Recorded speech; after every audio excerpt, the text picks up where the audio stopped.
Hey, what's up guys? Welcome back to the channel. Today we're going to be installing the Airlift 3H height sensors.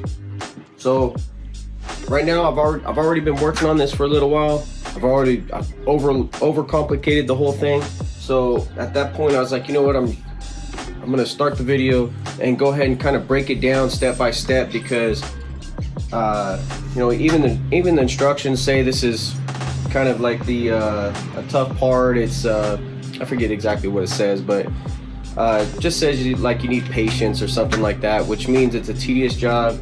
And you know, being my first time doing it, I overcomplicated it, searched all over YouTube trying to find, you know, how other people did it and stuff like that. And a lot of the videos I looked at, they totally just skipped over it, really didn't get into it. So today I'm gonna break it down to you. We'll show you first what the directions say. I'll show you how I did it, and then we'll go from there. All right, so first off, you know, the orientation of the actual bracket is kind of common sense. That's the easy part. So I'm not really gonna dig into that too much. But where it kind of gets kind of technical is when you're doing all your measurements right here. You know, basically what it's telling you to do is take your sensor, mount it up where you're going to have it, and then measure from the center points of each hole to where you're going to mount it at. And you take those measurements with the truck, or no, it can, in our case, our truck, lower it all the way. You're going to take that measurement, you're going to lift it all the way up, and then you're going to take that measurement. And basically what you're doing that for is you're going to find your maximum suspension range, and that will tell you which hole you're going to use. So I've already did that. So I already know that mine is like 2 3/8. So I'm going to use the first hole because you want to get to the closest of the maximum. So if it had been 2 3/4 or a little above, then you want to go to the second hole, basically is what it's saying. So I'll show you what I did. First of all, get you some of this double-sided tape. I don't exactly know what it is, but it's sticky and it works. Okay, so here's what we got right here. So as you can see, the bottom mount is, I just used that tape and stuck the rod onto the lower link. And then the top, at first I was using Velcro, and then I was using the zip tie, and then that's when I went to that double-sided tape. With double-sided tape, you can see it's on there pretty good. It's not moving around, so then you can actually get a decent measurement.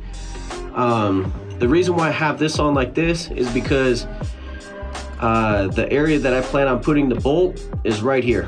So right at the bottom of the sleeve. So that's what I'm using for my measurements, is the bottom of the sleeve. So I already know I'm cutting this off. Where it's at right now, you could tell it's laid out. And, you know, I think we're only using about probably 100 degrees of the range of motion. That's kind of what the whole purpose of this is you want to be able to use the most range that you can get without going past 120 degrees. So I feel like right now where ours is at, I get a pretty decent range. So we're gonna get this mounted up where it's at. So what I will do right now though is I'll grab the tape measure and I'll give you just show you how to do your measurements. Basically what I did is with it laid out, you're supposed to measure from each hole. All I did, because I just wanted to get an accurate measurement every time without anything changing. So, and it's hard to do that when you're moving the truck up and down and these things aren't really bolted on how they should be. So what I did is,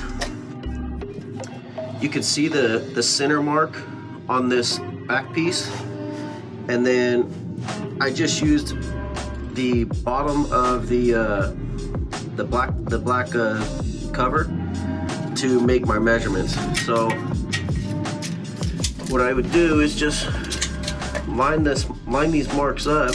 I'm not gonna be able to do it perfectly. Just use your tape measure, line it up, and you know, find your mark. And right there I could see it's about right around 5 3/4, 5 7/8. So you'll do that, and then you'll raise it all the way up, and then you could do the same exact marks. You're gonna measure from there all the way to there, and obviously when you raise it up, it should be a larger number, obviously. Once you got your numbers, you come over here. So mine maxed out. My measurement was 8 1/8.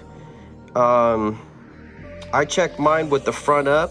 It was 5 15/16, and then with the back down, it was 5 7/8. So not really too big of a difference to really matter. And I did that because I got tired of lifting the front up and down. So now I know it wasn't really a big deal, so I don't have to worry about it. So once you have these two numbers, your max and your lower, you just take your max and minus your minimum, and that's where you get, I think this is 2 3/8. So once you have that number, that's where you can come back over here and you can find out what your maximum suspension range is. 2 3/8. So this first hole goes up to 2 3/4. So that's how I figured out which hole I'm gonna use. So now I could go back over there, and I think what I'm gonna do is get I'm gonna get the actual sensor mounted right now, and then I think I'm just gonna probably just tack weld a bolt onto the link itself to hold the rod. You know, another thing too that you kind of want to pay attention to is when you're mounting the sensor, this bar can only be at a 15-degree angle one way or the other. So it's real simple to get around that. Like for me, I mounted the bar on the inside. You can mount it on the inside and outside. So obviously for this situation, it worked better on the inside. And then what I'll do down here is we'll put that bolt in, and then we'll just space it out so that this is level straight up and down, and then we should have no issues. Once we get this dialed in right here, and this is working 100%, what we could do is we could take measurements from front to back, up and down, and then that'll give us a reference point to mount on the other side. So, but for right now, we're gonna drill the holes for this pattern up here. And once I got that, then we're just gonna tack weld this. So we're gonna get on that. All right, guys. So I got that stuff taken out. I did put a jack under it, or a jack stand, just in case, you know, airbag pops or something like that. But as you can see, hopefully you can see right there. I can't really see what's on the camera, but you can see right there. I just got a flathead screwdriver, or a pick, actually, I think it's a pick, and just scratched through the sensor a little bit so I could see where I was at on that frame. And what I'm gonna do now is I have this right here. So this right here is the backing. It goes on the back of the sensor. So this actually go up on the frame, and then this sits on the inside of the sensor. So what I have is I just put some sticky tape on the back. I'm gonna line these holes up, and then I just got a little drill bit right here just to do a little pre-drill so those bolts go in a little bit easier. So I'm gonna see how this works, and then we'll go from there. All right, guys, I was able to get these screwed in. I just used the self-tapping screws. They worked perfect. Just used the impact driver, and I was able to get in there and get them in. So what I'll do now is we can get this peeled off. And the good thing too is you could tell by the way that they made their sensors, you don't have to be 100% on having this thing level, because with it being oval shaped, you got some adjustability there. So we got this set up here. So what I'll do now is I'll take some measurements from center line here to here, and then back to front, and front to back on these screws. That way when we do our stuff over there, we can match this up pretty easily. All right, guys, I got everything bolted up. Just wanted to show you how the setup is going. Right now everything is just in there kind of loose. The sensor's actually, it's not all the way tightened down, but it's pretty snug. I did leave the little degree piece of paper in there. I'll just rip that out afterwards, but I just wanted to make sure right now the truck's fully aired up. You can see, it's so hard, sorry to get in here. You can see right here is the 120 degree, and that's the limit. So the center point would have to be down here. So this is actually pretty far away from there. So I got plenty of room there. I ended up doing, let's see if I can show you here.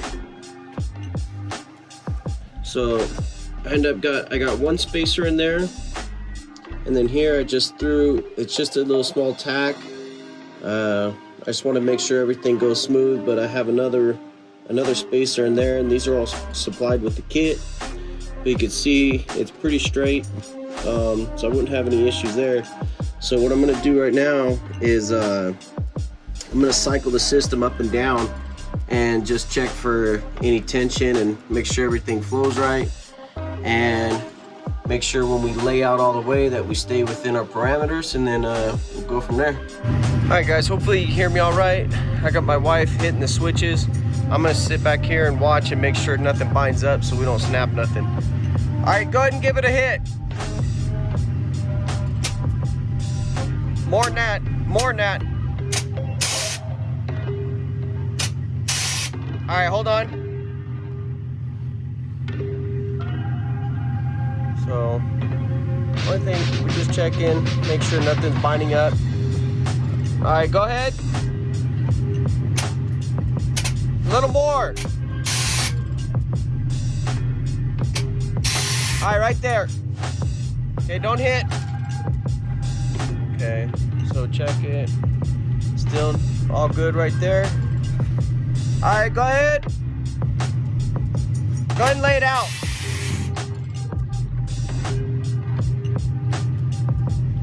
All right, there we go. So there we're laid out. Looks like, kind of hard to tell from here, but it looks like it's in the green area. So I'd say that's probably at 100, right about 80 to 100 degrees. So it looks like we're still within our parameters. So I think we're good with leaving it right here. All right guys, so I got the rod off. And what I want to do now is, since I've made all the changes on this, I want to do the same thing on this one, which is going to be the driver's side, and we're just going to replicate everything, because we had to make this bolt right here, we had to make that bolt shorter, we had to cut this rod, and then this one that I tack welded onto the truck actually needs about 3/16 cut off of it. And then so that one that's tacked on there, we'll have to cut that one on the truck, but this one here I'll just cut the 3/16 off, and then I'll show you what I'm doing when I'm cutting. Actually, I mean, it's pretty basic. I'm just using my normal cutoff wheel. I don't know, looks like it's maybe an 1/8 inch thick or something. I mean, you could use a Dremel and have a smaller bit, but it doesn't really matter. Hopefully, if you could zoom in on this, the important part is this lip right here. Let's see. Try to get it to zoom in. So you just want to make sure that lip doesn't get closed off. It's kind of hard to zoom in on it, but it's got a little lip right there, and you just want to make sure that it doesn't fold over or anything, because if it folds over, then you're gonna have a hard time getting everything to screw on and off. Another thing that I'll do is I'll take these nuts right here, and before I cut it, I'll screw it on down to here, or I'm sorry, I'll screw it on down to here, and then I'll cut it, and then I'll take that screw off. And when you take that screw off, it'll kind of debar everything and kind of get everything, help get your stuff lined back up. So, but the only thing is, just make sure you don't cut that area off. Not cut it off, just make sure you don't close it shut. because then it's hard to get your nut started on there. So right now, as you can see, there's quite a bit different there. So I got to cut quite a bit off of here. My goal was to keep it as long as possible. I didn't want to have to worry about having too much threads in here. At a minimum, it says you got to have 5 threads. Mine, I just kind of messed with it until I had it short enough, and I got almost this thing full of thread. So I shouldn't have to worry about that backing out or anything like that. So right now, like I said, I'm gonna mock this up and just duplicate what I got going on here.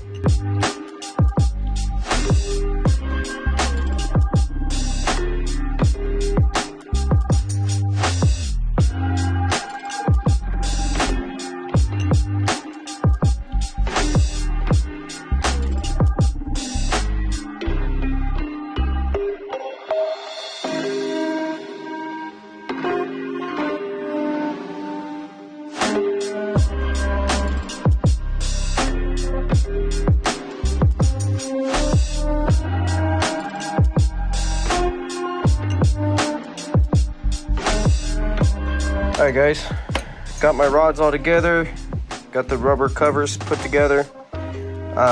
So what I did is I just put them on here, just over 7 5/8, just to double check and make sure these are the same. So that's what I did. And then obviously, you know, as I'm doing that, I went to go check my screws that I just cut and realized I didn't put the nut on there like I told you that I do. So do as I say, not as I do. So I'm gonna have to see if I can work this a little bit and get a nut on there. Hey, what's up guys? So I just finished up the back 2 sensors, and I just wanted to stop for a minute and talk to you guys and kind of go over like some of the stuff that I've been dealing with, okay? Like I said earlier, like it's really easy to get into this and just make everything way overcomplicated. So I have to keep reminding myself just to take a step back. It's not really complicated, don't make it complicated. Initially when I started doing this, I thought that, you know, whatever sensor I'm doing on this side is gonna have to be matched on the other side. So if it's, you know, if it's got an 8-inch bar or rod length, the other side's gotta have an 8-inch rod length. And you know, I was making sure all of my mounting locations were in the same area, and it gets to be real big pain. Well, that's not the way it has to be. Just because you got this side, you know, mounted one direction, doesn't mean the other side has to be that way. So don't get caught up too much in trying to be 100% precise. Once you guys got everything installed, the sensors will actually tell, they'll go through the calibration process, and it'll be able to sense when it's laid out, when it's at its peak, and then it'll do all the adjustments for you. So don't get carried away and try to make everything perfect. Hopefully you can see right here, this height sensor tool, this is really all you got to worry about right here for every single corner. So just set up your brackets, get it. I mean, obviously we want to have them in a kind of a similar location, just because, you know, you want it to look good and you know, be the same on both sides. But don't get so crazy that it just makes this overwhelming for you, because it's not like that. Just use your guide right here. Make sure you're within your parameters and you're good. That's it. Don't worry about anything more. Run your wiring and that's it. So that's what I keep reminding myself to do. So I know there's other people probably doing the same thing and just overcomplicating it. So right now I got the all the back is installed. Dang, trees are shedding out here. The back is installed, so I'm gonna run the wiring and then we'll get the fronts done, and that's gonna be a wrap for this one. And then gotta get those shocks going, and then we can drive it actually. Hey, what's up guys? We just wrapped it up. We got everything installed, so the only thing that we have to do now is just the calibration on the height sensors. So we'll get into that afterwards, but if you want to come over and check out our front mounts. So here's how we did the front ones. You know, pretty simple. The only challenge on this one is the way that the A-arm articulates, how it comes up. You just got to make sure everything is turning correctly with the radius of the actual the tie rod right there. Other than that, it's pretty basic installs on both sides. What's on the back too? You know why that one broke? Why? Because I just I just tacked those on. No, that one's the same way. It broke too? No, it's not broke, but it's just tacked on there. Let's back it up. Start it up, back it up, and we'll re-tack those on. Well, not tack. We will weld those bolts on. And then we'll be back. At least we checked it.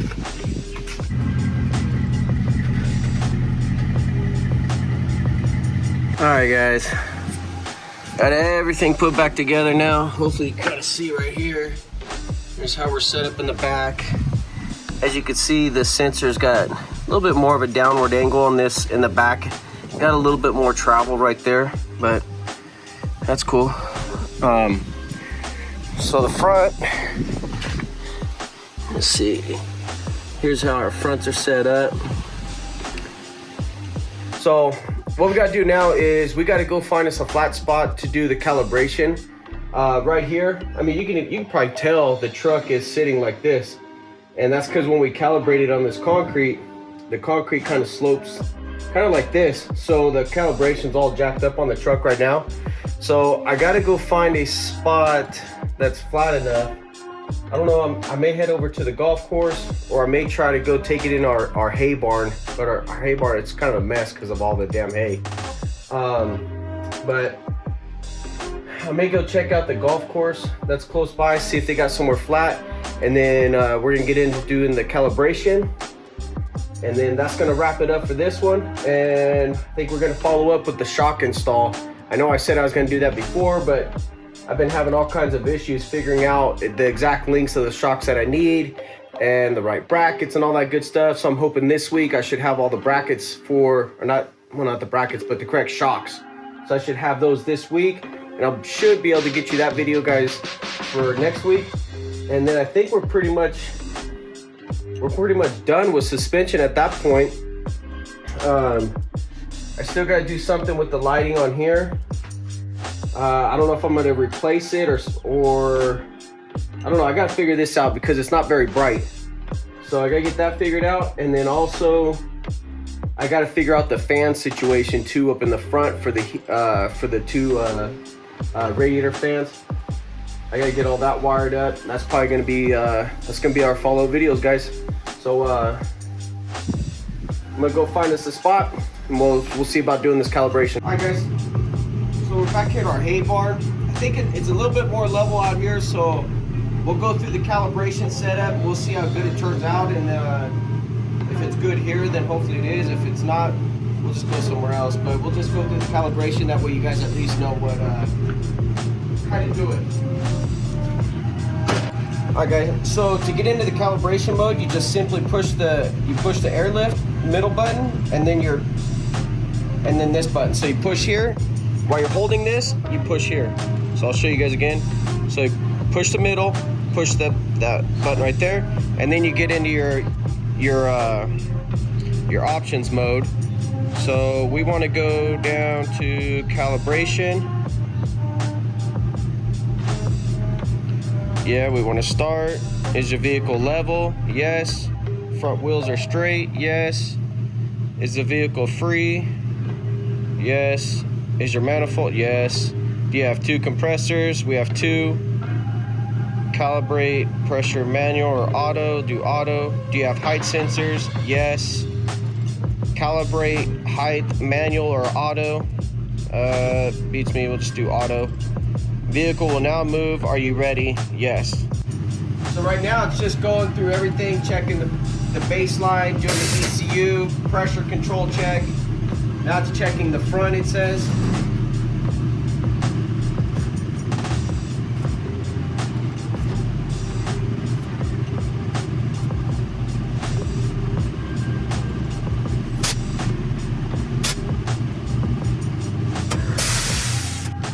So it dropped all the way on the front. Now it's checking the rear.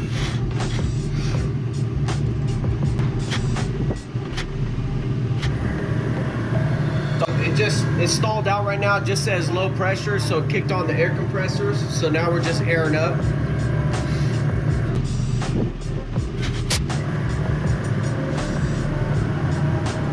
It says it's ready for use right there. So right here you go through and you can set this thing so that when you start the truck, it arrives to your start. So, and this is where all your other options are: your preset maintenance, your minimum driving height, anti-crossload, all your Bluetooth is all right here. That's pretty much it. So basically what we'll have to go back and go do is go into our operation mode and go into it and set our minimum height that we can drive at, and then set our preset levels. So basically what we'll want to have our 3 settings, so that we have our like cruise settings. So for like if you're going down your streets maybe 25, 30, 40 miles an hour, where you're not going to bounce too much and you can really ride low and you can tuck. And then you want to have just your normal driving stance is where you're going to be at. That's where you're going to have your truck aligned at. And then you can have your tall stance for getting in and out of steep driveways. But all that we'll probably get figured out as we go. Right now I think we're just going to wrap this up, call that good. And like I said earlier, now all we got to get done is our shocks and then some little stuff up front. Other than that, if you guys like what you guys are seeing or whatever, hit us up, hit that subscribe button, hit that like button. If you guys got any questions or comments or questions about how we did this install, or questions for your guys' install, just hit us up in the comment section, or check us out on Instagram. Peace out.